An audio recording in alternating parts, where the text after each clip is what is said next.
The mercenary ship Iron Veil drifted through the dark space between stars. Inside its metal walls, aliens of many species worked, fought, and waited for their next job. Among them was a human woman named. Was small compared to most of the crew. She stood only as tall as the chest of Captain, who had 4 arms and skin like stone. She kept her black hair tied back and wore simple clothes. She worked in the medical bay, fixing wounds and organizing supplies. She spoke softly and smiled often. She never raised her voice. The alien crew thought she was weak. "Humans," said the first officer one evening in the meal hall. He was a tall creature with scales and yellow eyes. "The galaxy tells stories about them. They say humans are dangerous. They say humans conquered their world through blood and war." He laughed, a hissing sound. "But look at her. She cannot even lift a standard rifle." The others laughed too, sat alone at her table eating quietly. She heard them. She always heard them, but she only smiled and continued eating. There was one other human on the ship. His name was. He was young, maybe 28 years old, with messy hair and a lazy smile. He worked as an engineer, fixing broken machines and complaining about the food. He sat down across from and pushed a cup of hot drink toward her. "They're talking about us again," he said. "I know," replied. "Doesn't it bother you?" Looked at him with calm eyes. "No, let them think what they want." Shook his head. "You're strange, you know that. Most humans would be angry." "I'm not most humans," she said simply. The next morning, Captain called everyone to the main deck. His 4 arms were crossed and his deep voice filled the room. "We have a new job, easy money. We escort a convoy of refugee ships through the border zone. Simple protection work." The crew murmured. Escort jobs were boring but safe. Good pay for little risk. The convoy was made of 7 old ships, each one filled with families running from a distant war. They were poor species from a destroyed planet, carrying everything they owned in bags and boxes. When the Iron Veil connected to the main refugee ship, called Mercy's Burden, volunteered to help their wounded. She walked through the crowded halls of the refugee ship. Families sat on the floor. Children cried. Old ones coughed and shivered. The smell of sickness and fear filled the air. Worked for hours. She cleaned wounds. She gave medicine. She held the hands of those who were scared. She did not complain. She did not rest. A small alien girl watched her work. The girl had big purple eyes and thin arms. Her name was. She had lost her father in the war and stayed close to her mother, who was sick with fever. "Are you a doctor?" asked in a tiny voice. "Something like that," said. She knelt down to the girl's level. "Your mother will be okay, I promise." "You promise?" "I promise." Smiled for the first time in many days. For 3 days the convoy traveled without trouble. Spent most of her time on the refugee ship, helping where she could. Visited her sometimes, bringing food she forgot to eat. "You care too much," he told her. "Someone has to," she replied. On the 4th day, everything changed. Alarms screamed across all ships. Red lights flashed. Captain's voice came through every speaker. Enemy ships detected. The Hollow battle stations. The Hollow, every spacer knew that name. They were slavers, the worst kind. They captured people and sold them like goods. They showed no mercy. They feared nothing. 20 slaver ships dropped out of faster-than-light travel, surrounding the convoy like wolves around sheep. The battle was short and brutal. The Iron Veil fought hard, but they were mercenaries, not soldiers. When 3 of their engines exploded, Captain made his choice. "All crew return to ship. We are leaving." Was still on Mercy's Burden when she heard the order. She looked at the refugees around her, at the children, at who held her sick mother's hand. She pressed her communicator. "Captain, we cannot leave them." "We can and we will," replied. "This is not our fight. We were paid to escort, not to die." "They will be taken, sold. Children will be sold." "Not my problem. Return to ship or stay and die. Your choice." The line went dead. Ran to her, breathing hard. "We have to go. The ship is leaving in 2 minutes." Stood very still. She looked at. The little girl was crying now, understanding that something terrible was about to happen. "Go," said two. "What?" "Go back to the ship. I'm staying." Stared at her. "That's suicide. There are hundreds of slavers. You're one person." "I know. I made a promise." Her voice was quiet but firm. "I promised her that her mother would be okay. I don't break promises." The iron veil disconnected from Mercy's burden. Through the windows, watched it turn and fly away, jumping to faster-than-light speed and vanishing into the black. She was alone now, one human woman against an army of slavers. The refugees watched her with hopeless eyes. They had accepted their fate. They would be captured, separated, sold, broken. Walked to the window and looked at the approaching slaver ships. Her face was calm. Her breathing was steady. But something had changed in her eyes, something cold, something old. Her hands had been shaking for years, a small tremor from memories she tried to forget, from things she had done, from the person she used to be. But now, as she watched death approach, her hands were perfectly still. "I'm sorry," she whispered, but she was not talking to the refugees. She was apologizing to the slavers. They just didn't know it yet. The slaver ships connected to Mercy's burden with loud metal sounds. The refugees screamed and cried, pushing toward the back of the ship, trying to hide. But there was nowhere to hide. The slavers were coming. Moved quickly through the crowd. She found her mother and pushed them into a small storage room. "Stay here. Do not make a sound, no matter what you hear." Grabbed her hand. "Don't leave.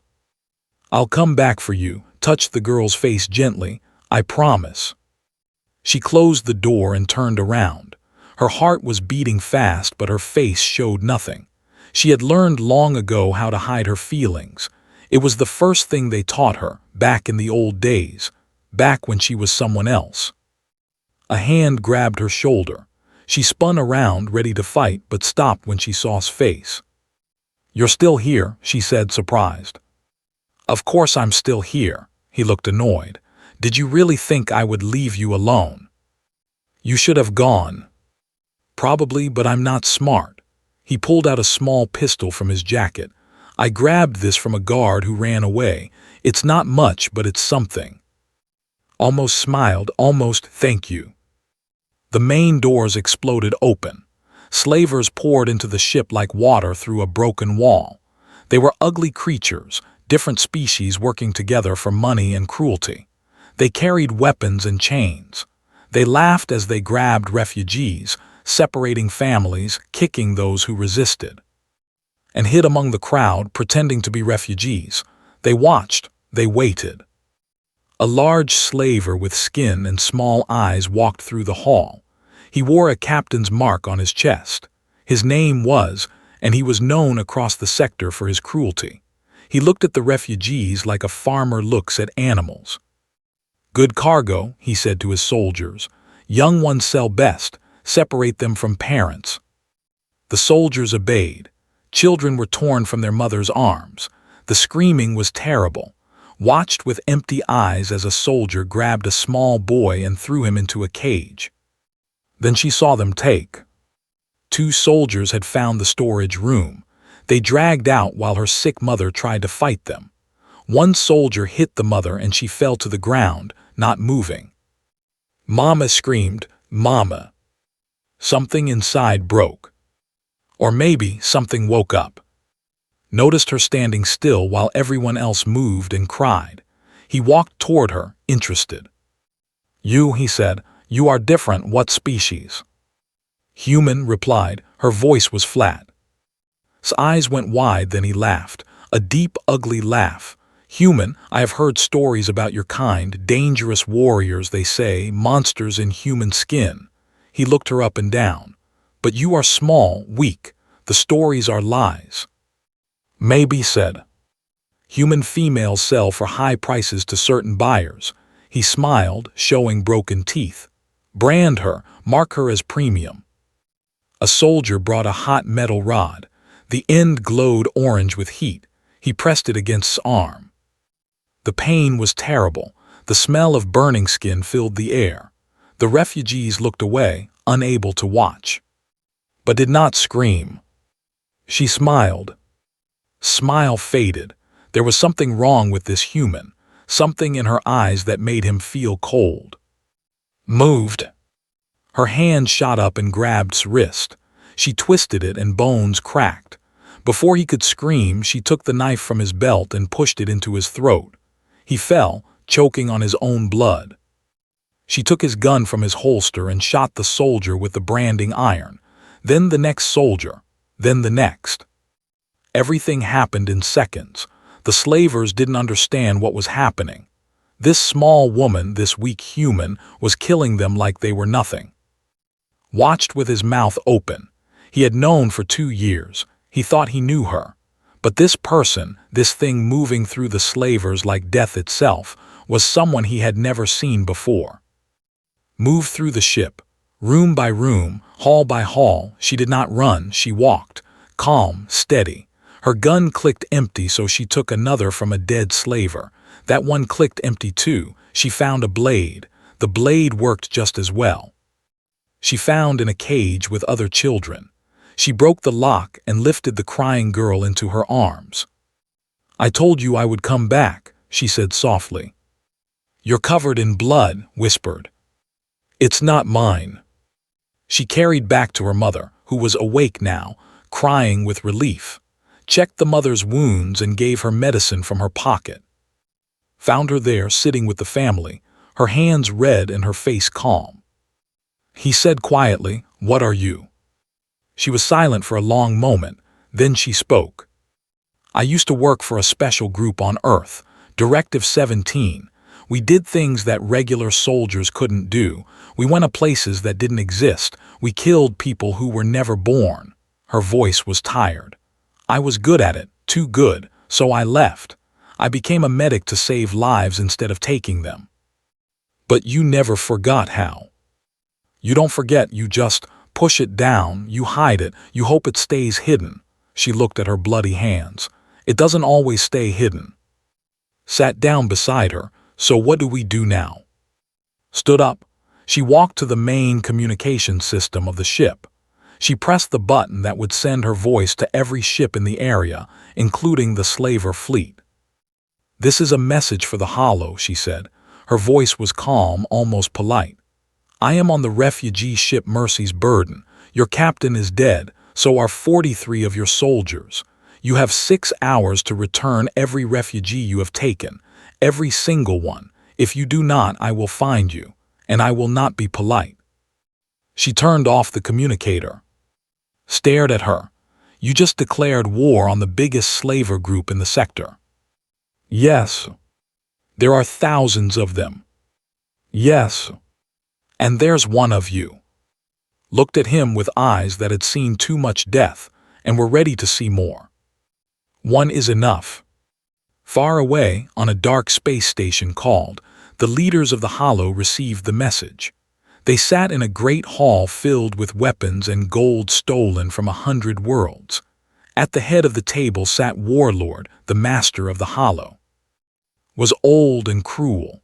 He had 6 eyes and skin like black leather. He had built his empire on slavery and fear. No one had ever challenged him and lived.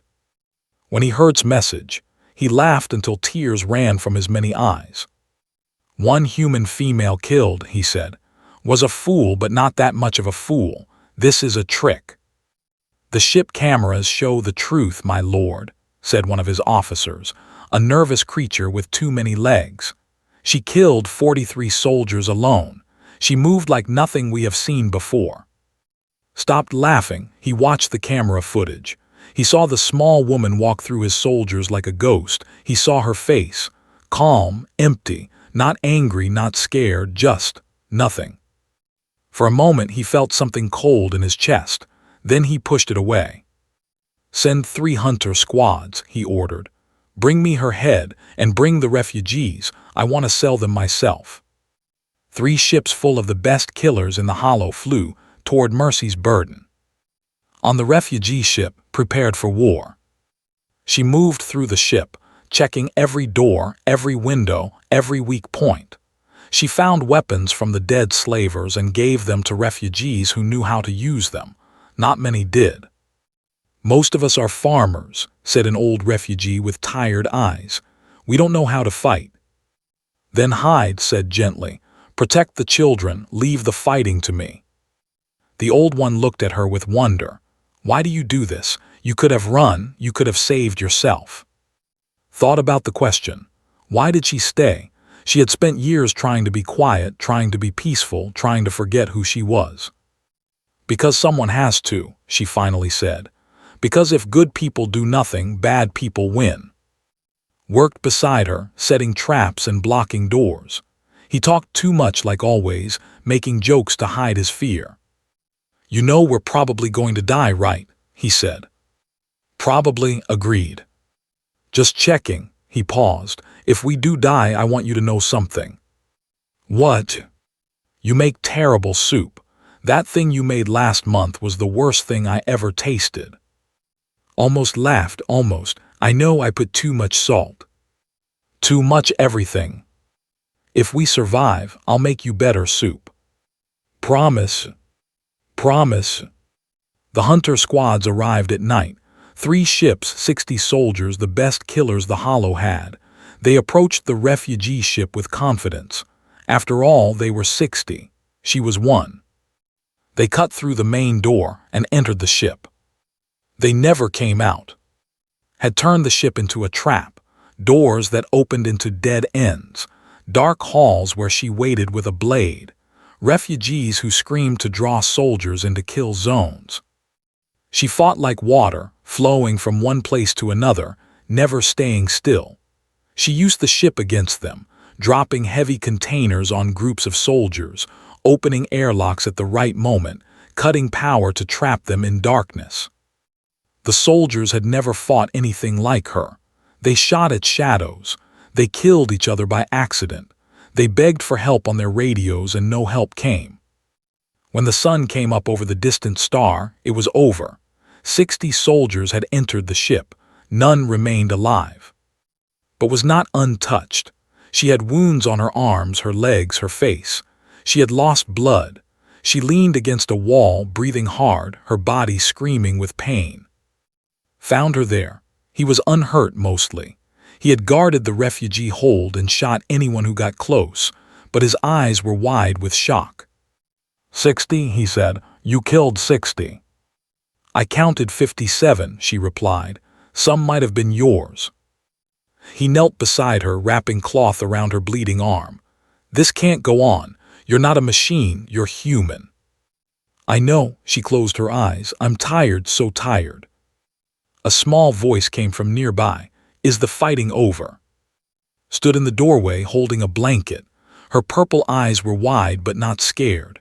She walked to and sat down beside her. You saved us again, said. I did. You're hurt. I'll be okay.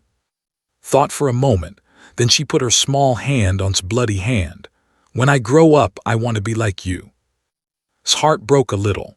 No, little one, be better than me, be kind, be gentle, don't learn to fight. But you fight to protect people.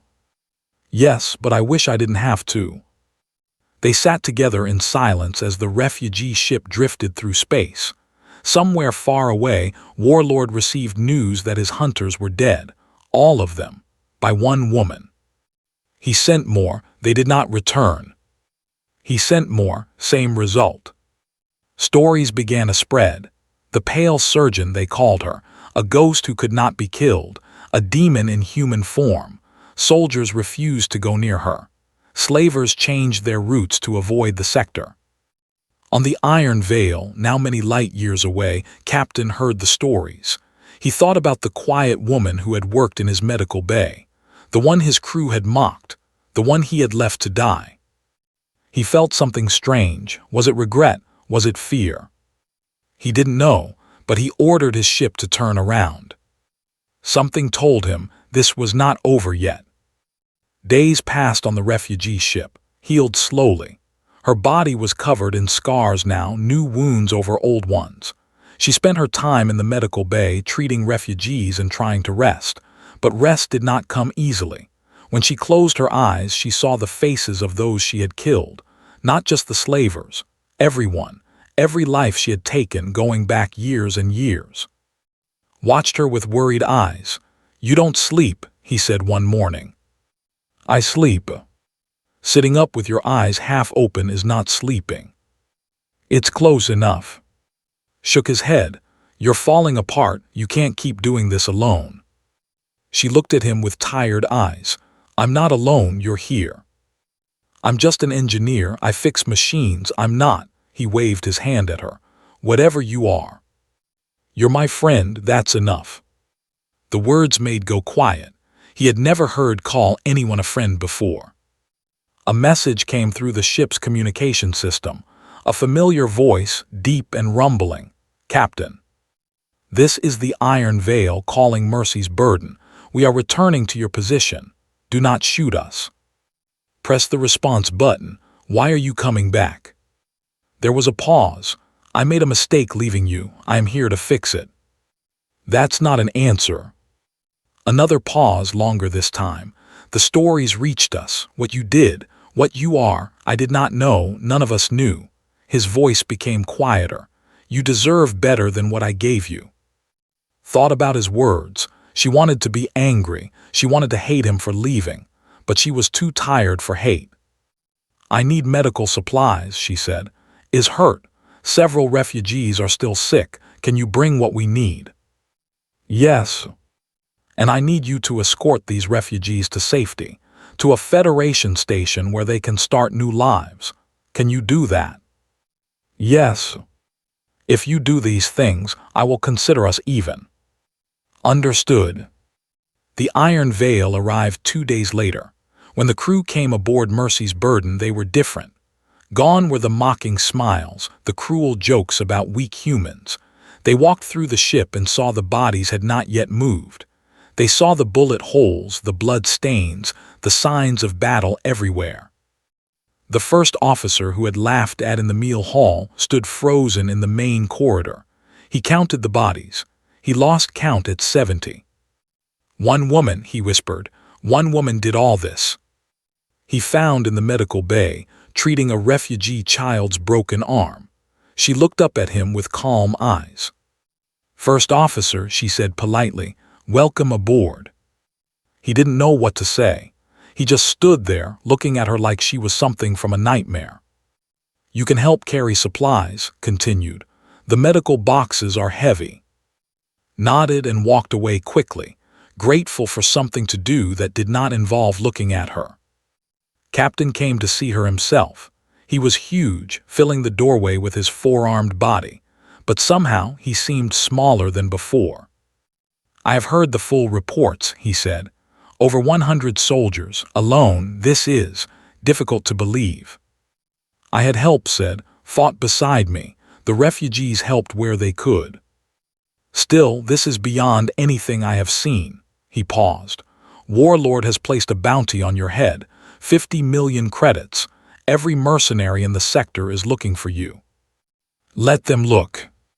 They will come, many of them. Many have already come. They're outside in the corridor if you want to see them." Felt the cold feeling again. This small woman speaking so calmly about death, about killing armies alone. What was she?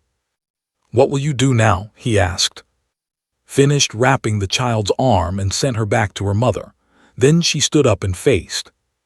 "Won't stop. He can't stop. I heard his pride. He will send everything he has to destroy these refugees just to prove he can." Her voice was flat, without emotion. "I have to end this before more people die." "How?" "I'm going to him, directly." Stared at her. "Is a fortress. Thousands of soldiers, automated weapons, it cannot be attacked." "I won't attack it, I'll walk in." "That's suicide." "Maybe." Appeared in the doorway, leaning on a support because his leg was still weak. "Tell her she's crazy," he said to. "Tell her this is stupid." Looked at the young engineer, then at, "It is stupid. It is crazy. It is also the bravest thing I have ever heard. Don't encourage her. Walked past them both toward the docking bay. She stopped and turned back too. Take care of, she said. Make sure she reaches somewhere safe. Don't. If I don't come back, tell her I'm sorry I broke my promise. She walked away, tried to follow, but his injured leg gave out. He fell against the wall, watching her go.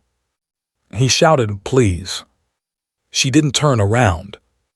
In the docking bay, she found a small shuttle that the slavers had left behind. It was fast and quiet, good for sneaking. She climbed inside and started the engines. Through the window, she could see the Iron Veil crew watching her. She could see at the far window, his hand pressed against the glass. She pressed her own hand against her window, a silent goodbye. Then she turned the shuttle toward distant, where Warlord waited with his army. One woman against an empire. But was not just any woman, she was a human, and humans had done impossible things before. The shuttle vanished into the dark between stars, carrying death toward those who thought themselves untouchable. Hung in space like a metal mountain, it was the largest station in the lawless sectors, home to 10,000 slavers and criminals. At its center sat the war room where Warlord planned his empire of cruelty. No one had ever attacked, no one was crazy enough to try. Small shuttle approached the station slowly. The defense systems found her immediately. Guns turned toward her ship. Warning messages filled her communication screen. She ignored them all. She landed in a public docking area among cargo ships and trading vessels. When she stepped out of her shuttle, she was unarmed. Her clothes were simple and worn. Her body was covered in barely healed wounds. She looked like a refugee, tired and broken. But her eyes were something else. She walked toward the main entrance of the station. Guards stopped her. Identification, one demanded. "My name is, I'm here to see Warlord." The guards looked at each other, then they laughed. "The human, the one with the bounty," the bigger guard grinned. "You walked right into our hands, 50 million credits, this is our lucky day." He reached for her. He was dead before his hand touched her shoulder. Took his weapon and shot the second guard, then the third, then she started walking again. Alarms screamed, red lights flashed, soldiers ran toward her from every direction. She walked through them like smoke through fingers. She did not hurry. She did not run.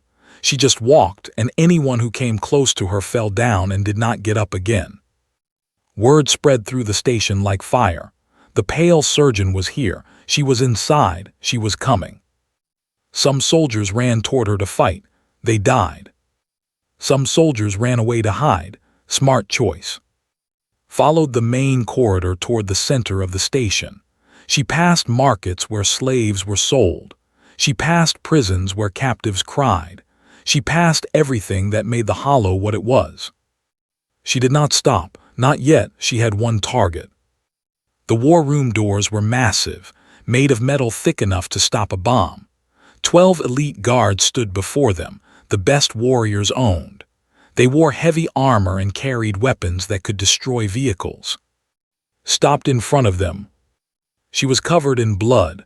Her clothes were torn. She had been shot twice, cut 5 times, and beaten more than she could count. But she was standing. "Move," she said.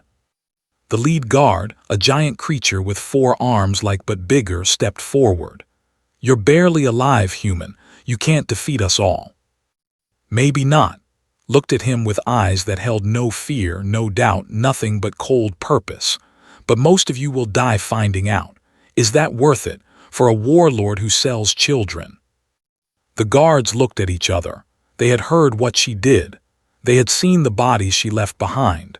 12 against 1 should be easy, but this was not a normal one. 3 guards dropped their weapons and walked away. Then 2 more.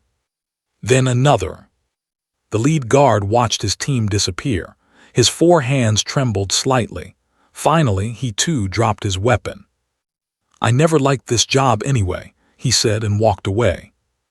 pushed open the war room doors. Warlord sat on his throne at the far end of the room. Around him stood his final guard, 6 of the deadliest killers in the sector. They had been champions, generals, and executioners. Together, they had killed thousands. Looked at and felt the cold feeling again, stronger now. He understood what it was. Fear, real fear, something he had not felt in 40 years. "You came alone," he said, trying to sound strong. "One wounded human against my finest warriors. This is foolish." "I came to offer you a choice," said. Her voice was calm, almost gentle. "Release every slave in your territory, dissolve the hollow, walk away. And if I refuse, then I show you why the galaxy tells stories about humans." 6 eyes narrowed. "Kill her." The 6 elite attacked at once. What happened next would become legend. Did not fight like a soldier. She did not fight like a warrior. She fought like something older, something darker. She used their strength against them. She found the weak points in their armor, the gaps in their defense. She broke bones with precise strikes. She used their own weapons against them. One elite fell, then another, then a third. Took terrible wounds. A blade cut deep into her side. A blow crushed ribs. Blood poured from a dozen injuries, but she did not stop. She could not stop, not until it was finished. The 4th elite fell, the 5th.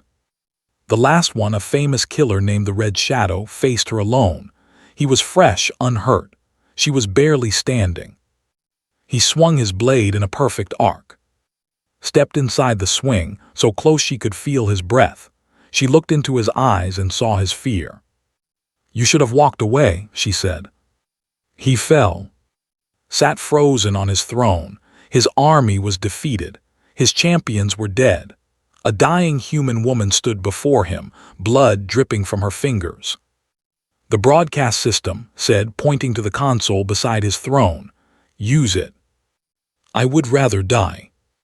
Limped toward him. Each step was agony. She was running on nothing but will now, her body far past its breaking point. "Dying is easy," she said. "You don't get easy. You get to live.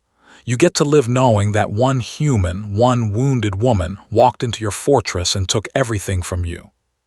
She grabbed his face and forced him to look at her. "Now broadcast." Broadcasted. His voice went to every ship, every station, every corner of his empire. "The hollow is finished," he said, his voice shaking. "Release all slaves, open all compounds, anyone who disobeys." He looked at, "She will come for you." Released him. He fell to the floor, broken in spirit if not in body. She walked out of the war room. She walked through the station, past soldiers who would not meet her eyes, past slaves who stared at her with wonder. She walked to her shuttle and climbed inside. She almost collapsed at the controls. Her vision was fading. Her body was shutting down. But she entered the coordinates for Mercy's burden and started the engines. 2 days later she arrived. Was waiting. He caught her when she fell out of the shuttle, crying her name. Medical teams rushed her to the bay, working for hours to save her life. She survived barely. When she woke, was sitting beside her bed, holding her hand. "You came back," the little girl said, tears in her purple eyes. "You promised." Smiled weakly, "I don't break promises." The convoy reached Federation space safely. The refugees were given new homes, and her mother settled on a green world with blue skis.